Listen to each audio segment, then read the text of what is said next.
The Psychology of Emotional Control. Introduction: The Architecture of the Inner Landscape. Welcome. Before we begin, I invite you to take a deliberate, conscious breath. Adjust your posture, settle into your chair, or simply become aware of the ground beneath your feet. We are embarking on an in-depth, comprehensive exploration of the most complex and influential frontier known to humanity, the human emotional experience. In our modern world, we often speak about our emotions as if they are unpredictable weather patterns, invisible, uncontrollable storms that blow in from a distant, unreachable horizon.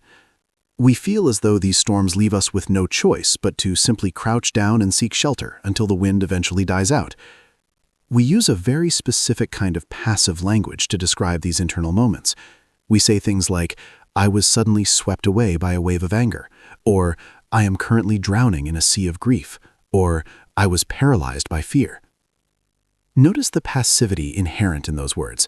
They suggest that we are merely victims of our own internal climate, helpless observers watching a flood destroy our house, unable to do anything but wait for the water to recede.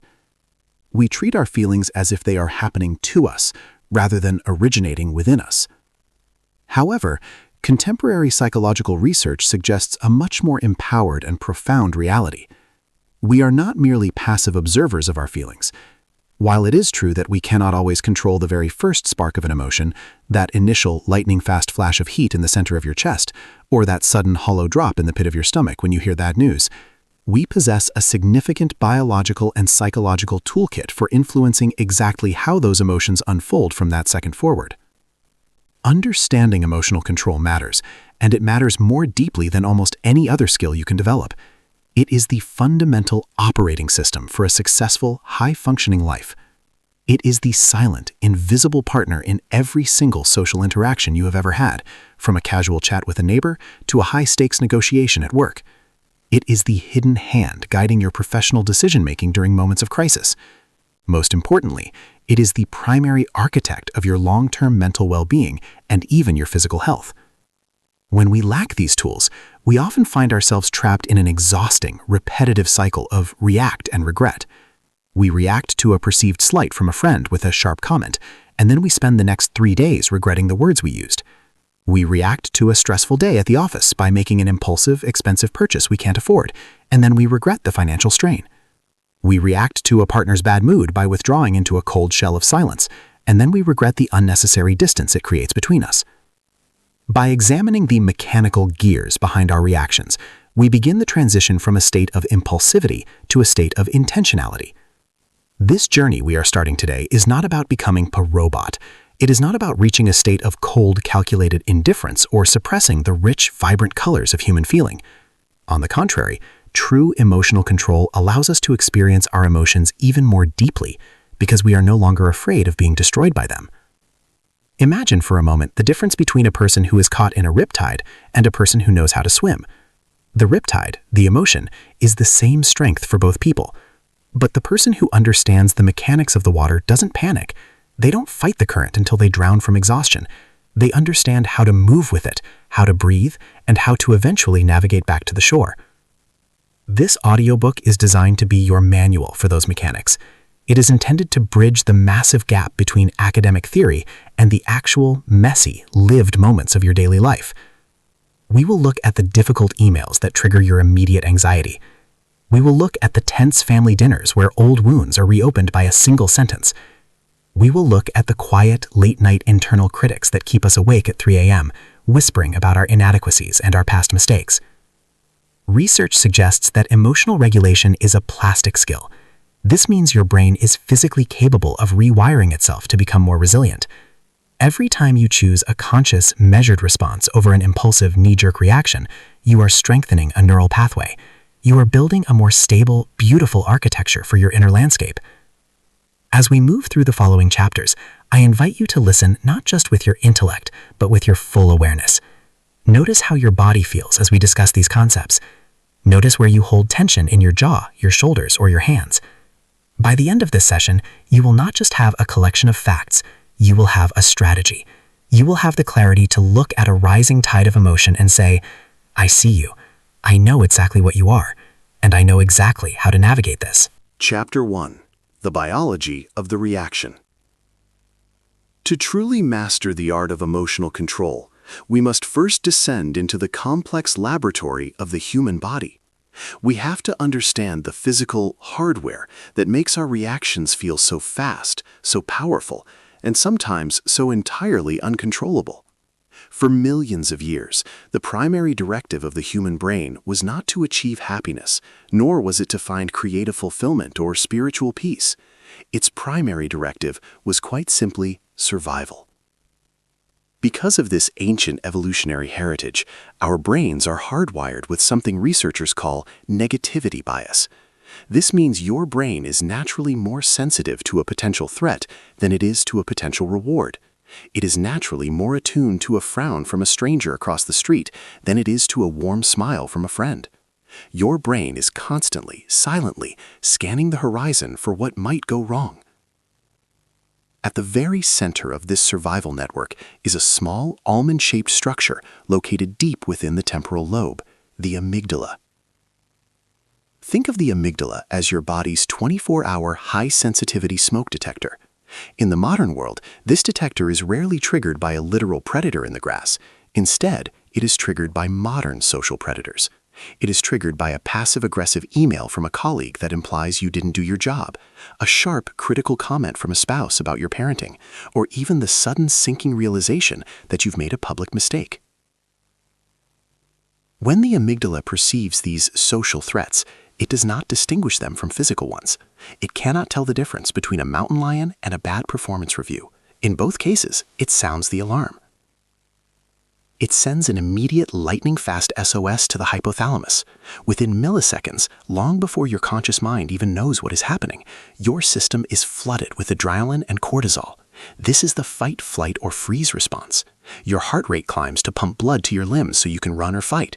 Your breathing becomes shallow and rapid to maximize oxygen.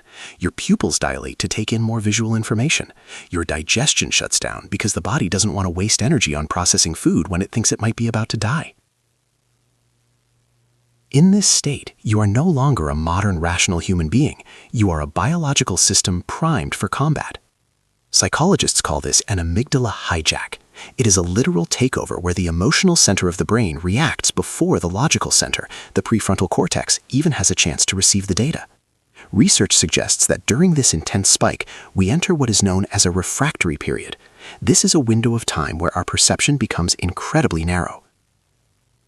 Consider this relatable example. Imagine you are in a heated argument with your partner. Because you are in a refractory period, your brain will actually filter out any evidence of their kindness, their past support, or even the valid points they are making in the moment. You will only see and hear the information that justifies your anger. You are trapped in a biological feedback loop that is designed to keep you fighting until the threat is gone. The 90-second biological reset. However, there is a powerful secret weapon in neurobiology known as the 90-second rule. Research suggests that the chemical process of an emotion, the time it takes for those stress hormones to flood the system, circulate through the blood, and then be flushed out by the liver and kidneys, takes approximately 90 seconds. Only 90 seconds. If you are still feeling the intense, shaky heat of anger after 2 minutes, 5 minutes, or an hour, it is usually because you are re-stimulating the emotion through your internal monologue. You are re-triggering the smoke detector by playing the event over and over in your mind, telling yourself how wrong they were or how unfair the situation is. You are essentially pressing the reset button on your own stress response. The first step of true emotional control is simply recognizing the 90-second flush for what it is. The next time you feel that surge of heat or that tightening in your throat, I want you to mentally narrate the physical process as if you were a scientist observing a specimen. Literally say to yourself, "My heart rate is increasing. My amygdala has sounded a false alarm. This is a chemical surge of cortisol. I am currently in a refractory period."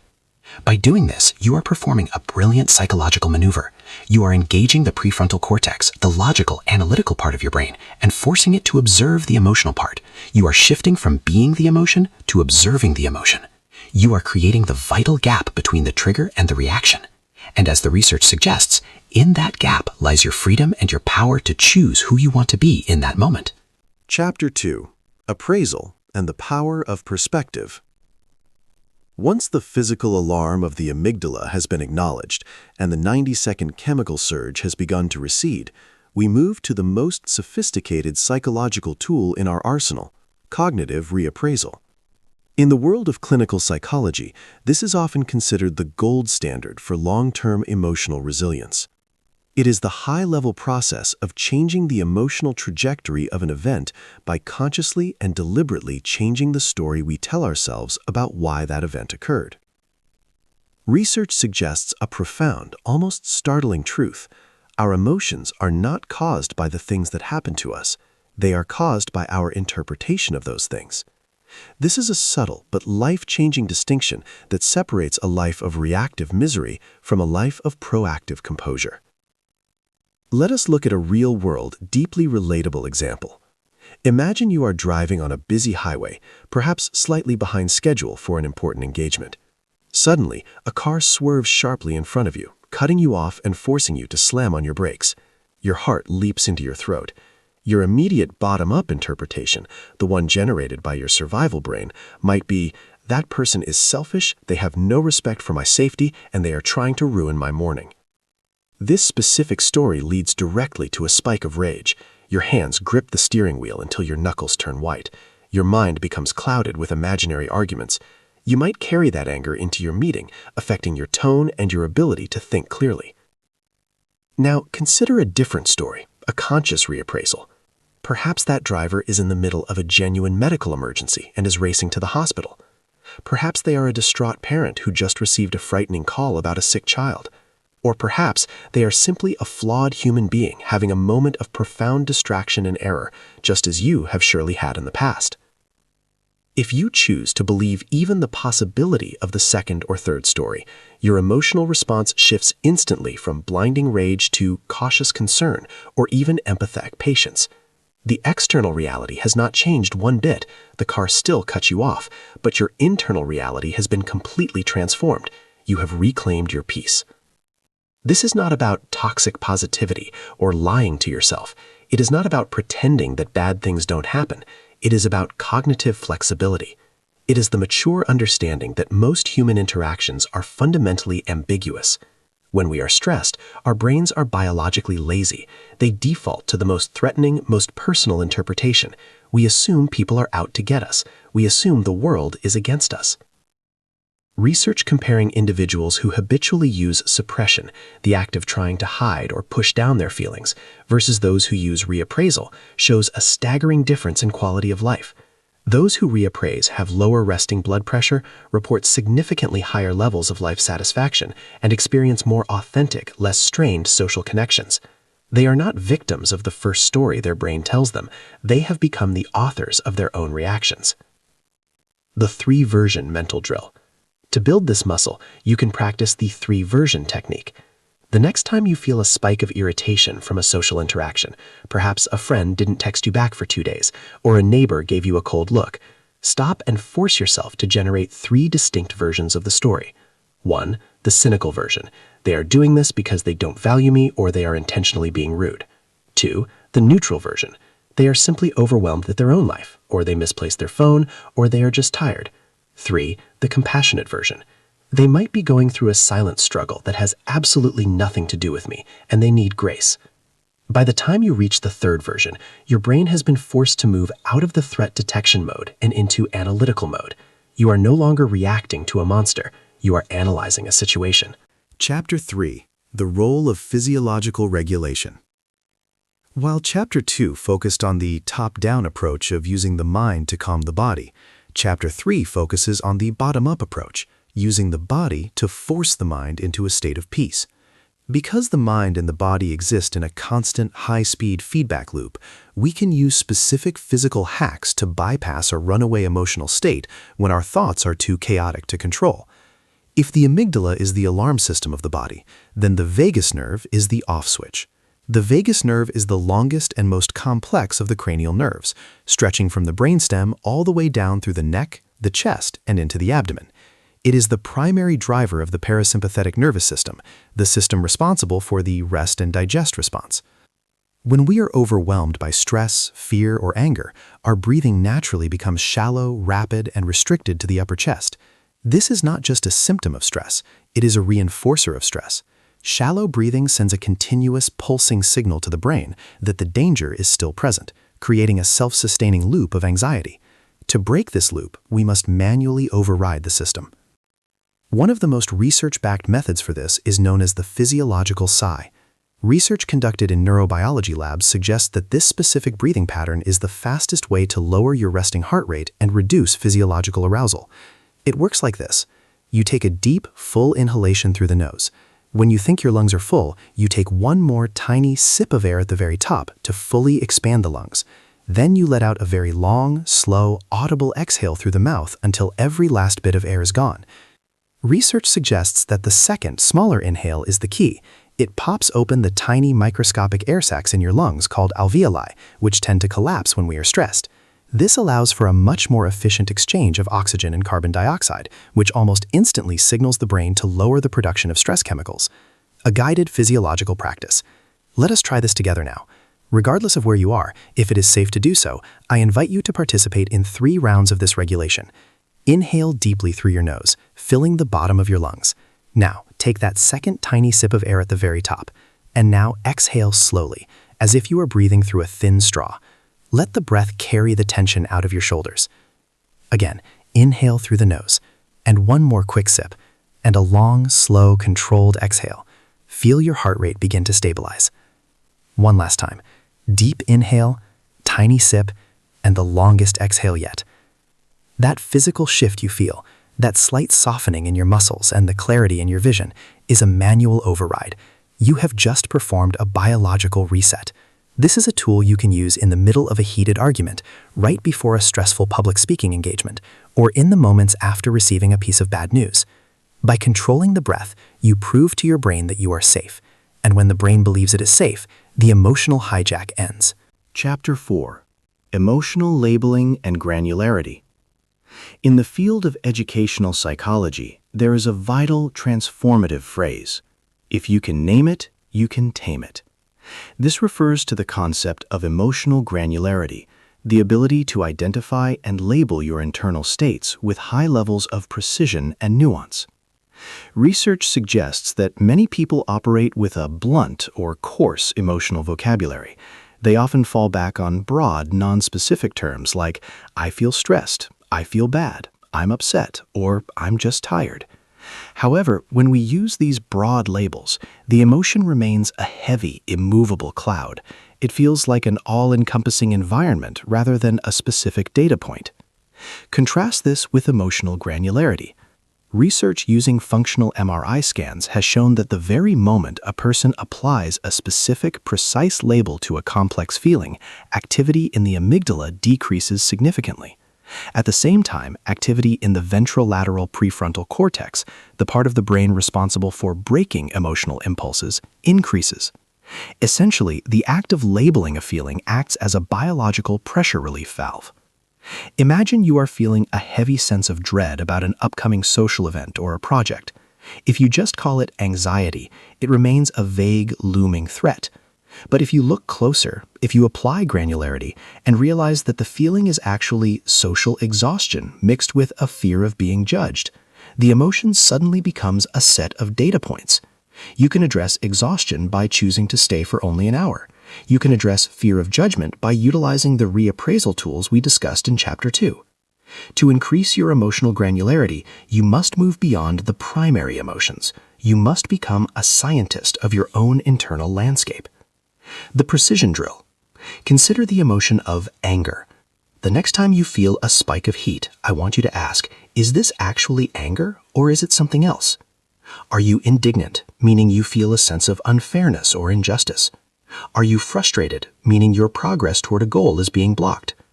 Are you dismissed, meaning you feel your worth or your ideas haven't been seen? Are you betrayed, meaning a social contract or trust has been broken? Now consider the emotion of sadness.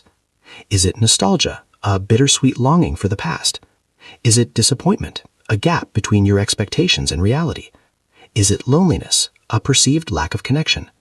The more specific the label, the more power you have over the feeling. Precision turns a mood into a message. It allows you to move from being a victim of a vague internal weather system to being a person who can read the instruments and adjust the course. By naming the monster, you realize it is much smaller than it appeared in the dark. You are essentially turning the lights on in a room you were previously afraid to enter. Chapter 5. The Myth of Suppression. We must now address one of the most dangerous and persistent misconceptions in the world of personal development, the idea that emotional control means not feeling or pushing down our internal responses. Many people believe that to be a composed, high-functioning professional or a stable partner, they must maintain a poker face at all times. They equate strength with the ability to lock their emotions in a dark room and throw away the key. In the world of psychology, this is known as expressive suppression, and research suggests it is one of the most taxing and counterproductive things you can do to your brain and body. Suppression is not control. It is a temporary and expensive postponement. When we suppress an emotion, when we feel the heat of anger or the weight of sadness, and we manually force our facial muscles to stay neutral and our voice to stay flat, we are engaging in an immense amount of cognitive labor. We are using the bandwidth of our prefrontal cortex to act as a dam against a rising river. Research involving physiological monitoring shows a startling rebound effect. When individuals are asked to suppress their emotional reactions while watching a distressing film, their internal physiological arousal, their heart rate, their skin conductance, and their stress hormone levels actually stays elevated longer than the levels of those who are allowed to express their feelings naturally. Even more fascinating is the social cost. Research suggests that when you suppress your emotions during a conversation, your partner's blood pressure actually rises. Subconsciously, they sense an incongruence. They feel that something is off, which triggers a threat response in their own nervous system. Think of an emotion as a physical energy, like steam in a pressure cooker. Suppression is the act of welding the safety valve shut. For a while, the kitchen remains quiet and the steam is contained, but the heat is still being applied. Eventually, the pressure exceeds the structural integrity of the container, leading to a catastrophic rupture, which in human terms manifests as a sudden outburst of rage, a physical health crisis, or a period of total burnout. True emotional control is about integration and regulation, not elimination. It is the ability to acknowledge the presence of the emotion without letting it drive the car. It is the difference between saying, "I am not angry," suppression, and saying, "I feel a significant amount of anger right now. I recognize its source, and I am choosing to breathe through it before I respond," regulation. To move away from suppression, try the open awareness technique. When a difficult emotion arises, imagine you are a large open room, and the emotion is a guest walking through the front door. You don't have to invite the guest to stay for dinner, and you don't have to agree with anything the guest says, but you also don't stand at the door trying to block them from entering. You acknowledge their presence, you watch them walk across the floor, and you watch them exit through the back door. By letting the emotion pass through you rather than getting stuck in you, you preserve your cognitive energy for what matters most, your chosen response.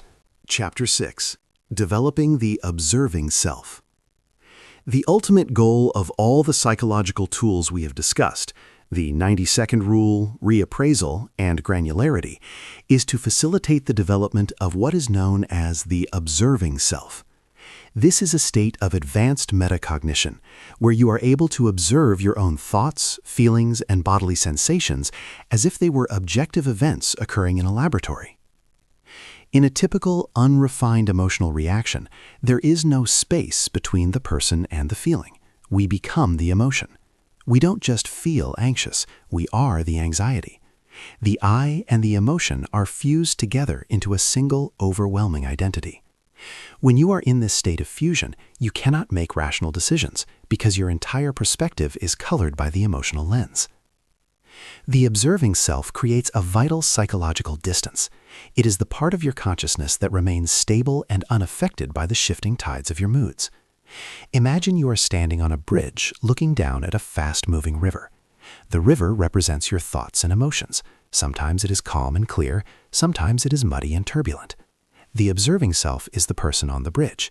You are watching the river flow by, but you are not in the river. You are not being swept away by the current. Research in mindfulness-based cognitive therapy suggests that this shift in perspective is one of the most powerful predictors of emotional resilience. It changes the way we use language. Instead of saying, "I am a failure," a person with a strong observing self says, "I am noticing a thought that says I am a failure." Instead of saying, "I am terrified," they say, I am aware of a sensation of tightness in my chest and a thought about a future threat. This shift is subtle, but it changes everything. It turns a fact into a phenomenon.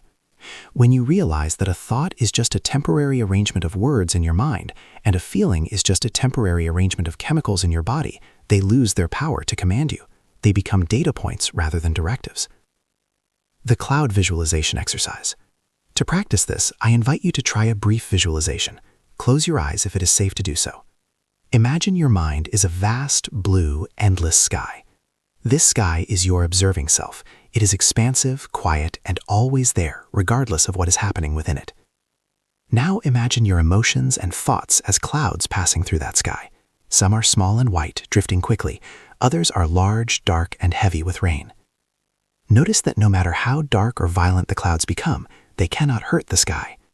The sky simply provides the space for the clouds to exist, to move, and eventually to disappear. When you find yourself getting caught in a cloud, gently pull yourself back and remember, you are the sky, not the weather. This perspective allows you to stay grounded in your values and your goals, even when the internal weather is at its most severe. Chapter 7. Social Regulation and Boundaries. Finally, we must recognize that our emotions do not exist in a vacuum. We are, by biological design, obligatory gregarious creatures. This means our nervous systems are not closed loops, they are open systems that are constantly tuning themselves to the people around us. This phenomenon is known as emotional contagion. Have you ever walked into a room where two people were clearly in the middle of a silent, tense argument and felt your own stomach tighten? Or have you ever spent time with a deeply calm, grounded person and felt your own heart rate slow down? This is your nervous system performing biobehavioral synchrony. We unconsciously mirror the micro-expressions, the vocal tones, and even the heart rhythms of those we interact with. Research into social regulation suggests that we can use our own internal emotional control as a form of social leadership. If you can maintain your own equanimity, your own composure during a conflict, you are providing a regulatory anchor for the other person. By keeping your voice low, your breathing steady, and your posture open, you are sending a biological signal of safety to the other person's amygdala. You are essentially inviting their nervous system to mirror your calm. This is the essence of high-level conflict resolution. However, being a regulatory anchor requires the strategic use of boundaries. You cannot pour from an empty cup. Research suggests that our ego strength, our ability to regulate ourselves, is a finite resource that can be depleted. This is why we are most likely to snap at a partner or make an impulsive decision at the end of a long, stressful day. True emotional control involves the self-awareness to know when your tank is empty. This is where the practical tool of the strategic pause comes in. If you recognize that you are HALT, hungry, angry, lonely, or tired, you must have the boundary to say, I value this conversation and I value you, but I am not in a physical or emotional state to be constructive right now. Let us revisit this after I have had a meal and some rest. This is not avoidance, it is proactive regulation. It is the act of protecting the relationship from your own temporary biological depletion. By setting this boundary, you are ensuring that when the conversation does happen, it is driven by your values and your prefrontal cortex, rather than your exhaustion and your amygdala. Conclusion: the practice of modern equanimity. As we bring this journey to a close, it is important to ground ourselves in a final, essential truth. Emotional control is not a destination that you reach. It is not a trophy that you win and keep on a shelf. It is a continuous, lifelong practice. It is more akin to maintaining a physical fitness routine or tending a garden than it is to passing a one-time test. There will be days, perhaps even today, where the limbic hijack wins. There will be moments where the 90-second rule feels like an eternity and your reappraisals fail to convince you. This is not a failure. It is a natural part of the human experience. The goal is not perfection. The goal is a narrowing of the gap. The goal is that today you are slightly more aware of your triggers than you were yesterday. That today you took one more conscious breath than you did last week.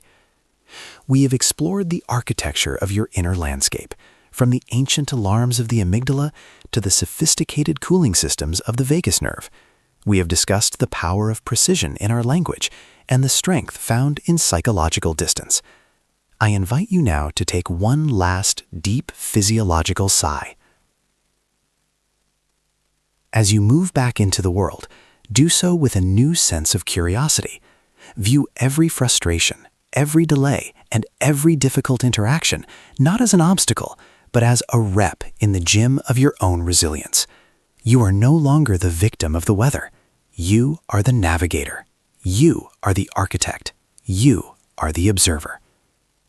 Thank you for your time, your focus, and your commitment to the deep and rewarding work of understanding your own mind. The space between stimulus and response is now yours to own.